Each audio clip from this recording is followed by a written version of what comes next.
Hi everyone, welcome to Special Angel Art Dolls. My name is Nicole, and on this channel we do lifelike dolls and lots of fun. So I'm here today with my sweet little Mandy. She is my partial silicone baby. She is Aslin by Nikki Brit Dolls, and I believe she was made in roughly 2011? Thereabouts. I'm not actually 100% sure. I'm not her first mom. And Mandy and I are both in our loungewear today.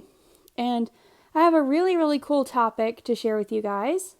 But before I get into that, I just want to thank you all so much for your patience and bearing with me during my little hiatus, which was very much unplanned.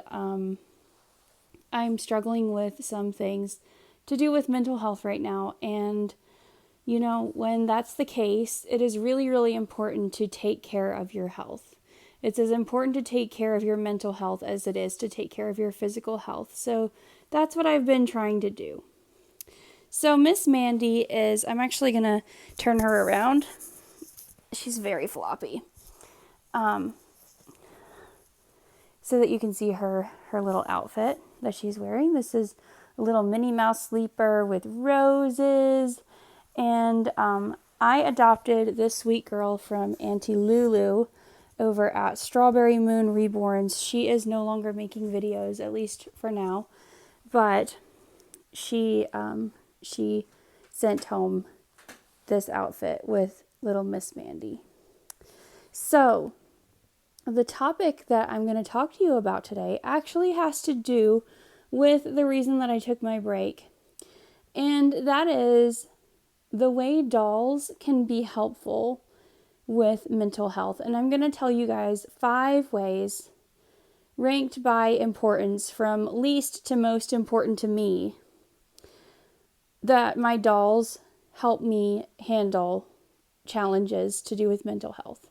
And I'm going to be talking about this in terms of my own collecting and my own dolls, but this can be true for any type of dolls, any type of fun hobby that you do.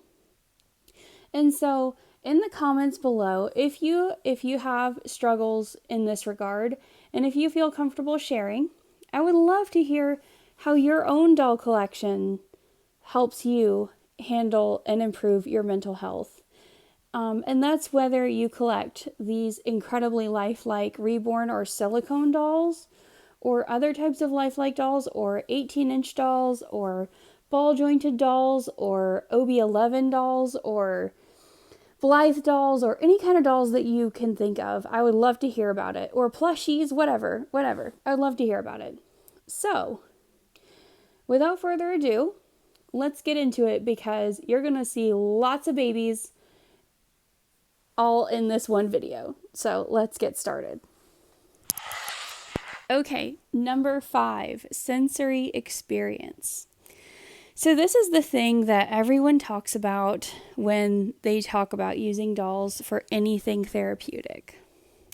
So here I have my sweet Phoenix Luke, and he is a cuddle baby, which means that only his head is painted vinyl. The rest of him is fabric. It is cloth, and he's got a weighted cuddle body. So he's very floppy. He's very cuddly. He's kind of a cross between a hand-painted art doll and like a teddy bear. But of course he looks and feels like a baby. And I am rocking him right now. And so the weight of him is very comforting.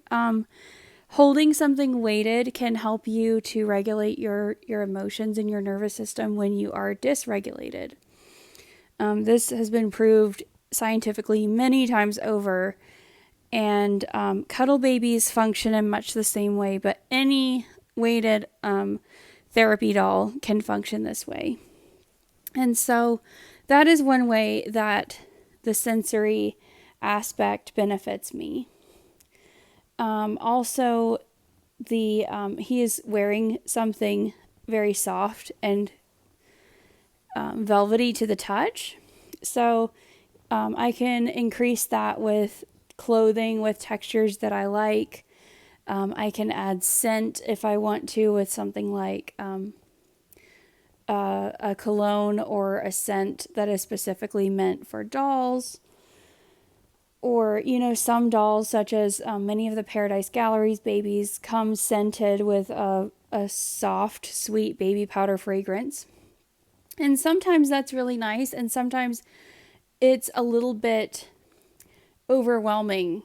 So I don't always do the scent thing. But yeah, sensory aspects and sensory experience. That is one way that my dolls help me to regulate emotions and calm down, maybe at the end of a hard day or when doing something difficult. I am receiving counseling at the moment, and I love to hold one of the babies during my sessions. And they are virtual, they're video calls, and my counselor actually loves to see them too, so that's extra nice. But just having their weight in my arms and the way that they feel in my arms really helps to encourage my whole body to just feel calm and relaxed. Number 4, fantasy and creativity.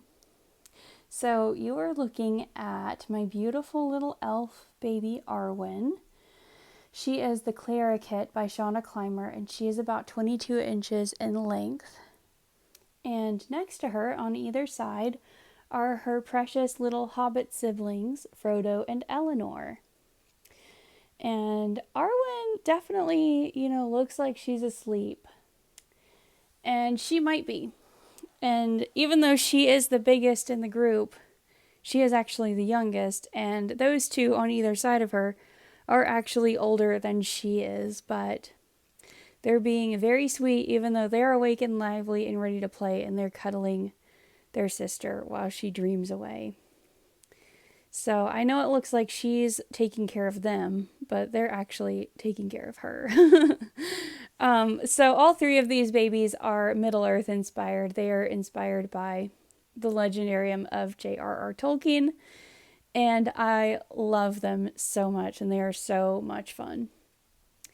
And they are great representations for fantasy and creativity. But this extends to my human babies as well. So I just have to address the fact that there is a potential pitfall to this. There's an unhealthy side of it, which I have experienced and I've seen other people experience as well. And I think many of us will probably be able to relate to this. For a very long time, I collected dolls to try to fill the void of not having real children. And there's not necessarily anything wrong with that.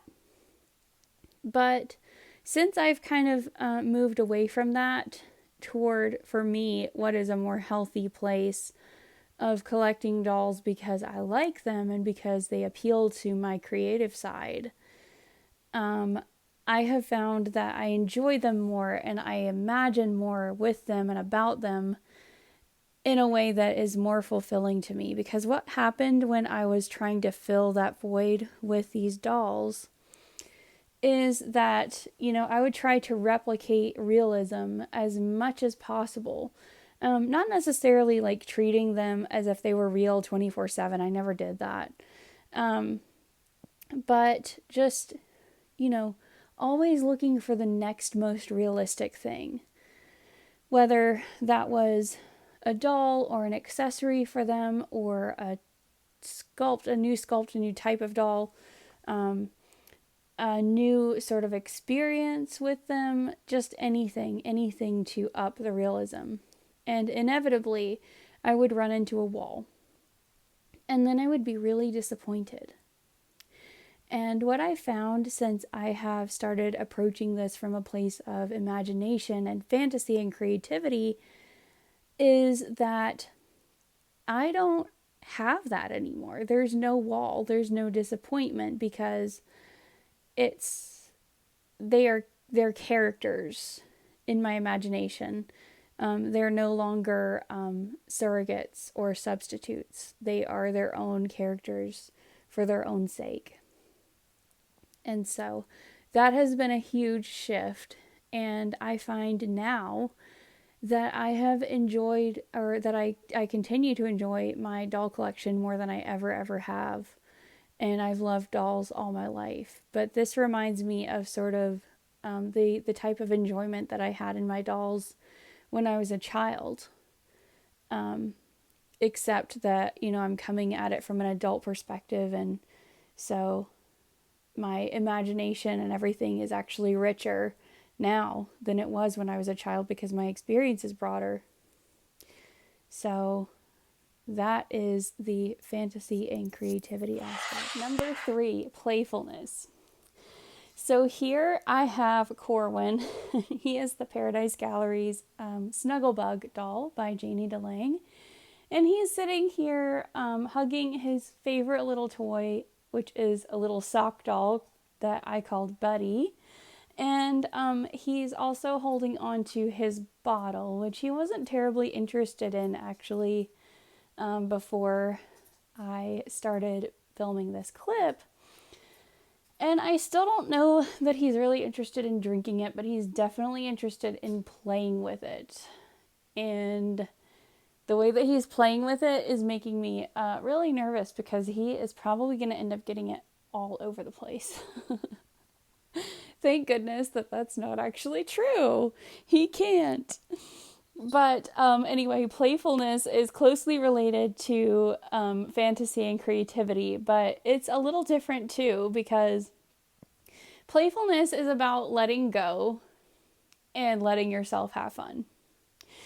And it is necessary for creativity and fantasy, but again, it's separate, to me anyway. I always had the ability to be creative. But there was a time when I took myself so seriously that I was kind of losing my playful side. And when I discovered Paradise Gallery's dolls, and then my 2 roommates also got into them, we started just naturally playing with our babies. And so it kind of brought me back into that. And that has broadened out into other aspects of my life. I'm more playful all around. And in terms of what it means with doll play, as an adult, it could be, changing their clothes. It could be posing them in a scene like this. It could be, accessorizing with little toys. It could be just imagining sort of what their little personalities would be like, even doing something like making them talk. Narrating what they might say, if they could speak.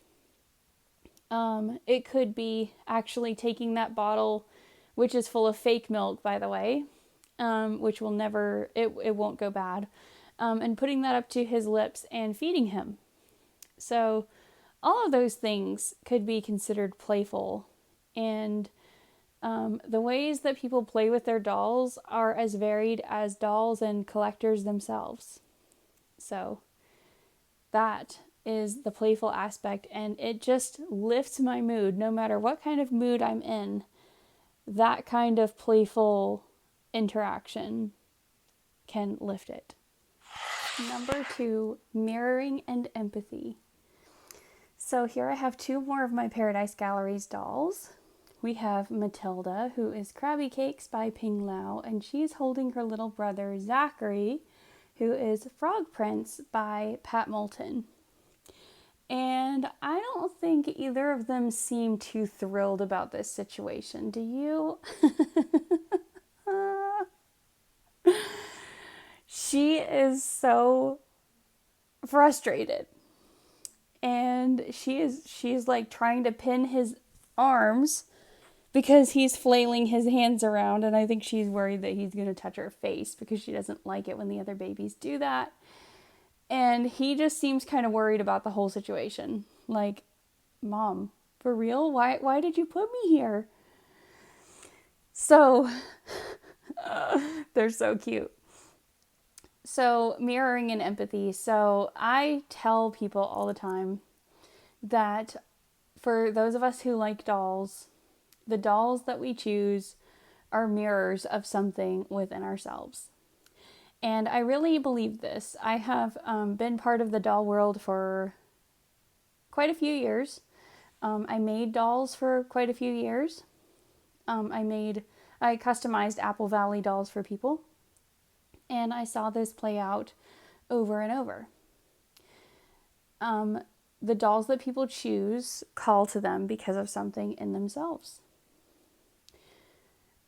And so these two right here, they're not smiling. They don't have sort of the typical soft, neutral expressions that we see on a lot of dolls. And I like that. I like smiles and I like soft and neutral as well. But these two draw me because they don't reflect that. Because they reflect, in his case, maybe a little bit of pensiveness or anxiety. And in hers, all out grumpiness. They always make me want to comfort them when I hold them.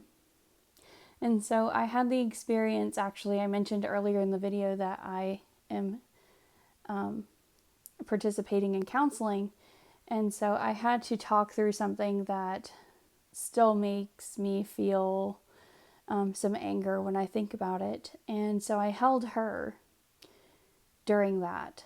And that was actually so comforting because she reflected that. And at the same time, just her whole aspect makes me want to make her feel better. So I was cuddling her and putting her up on my shoulder. And in doing so, I actually found myself feeling better. And so that's where empathy comes into this. Because in seeing expressions like this, we feel empathy for them, we feel compassion, and we want to do something.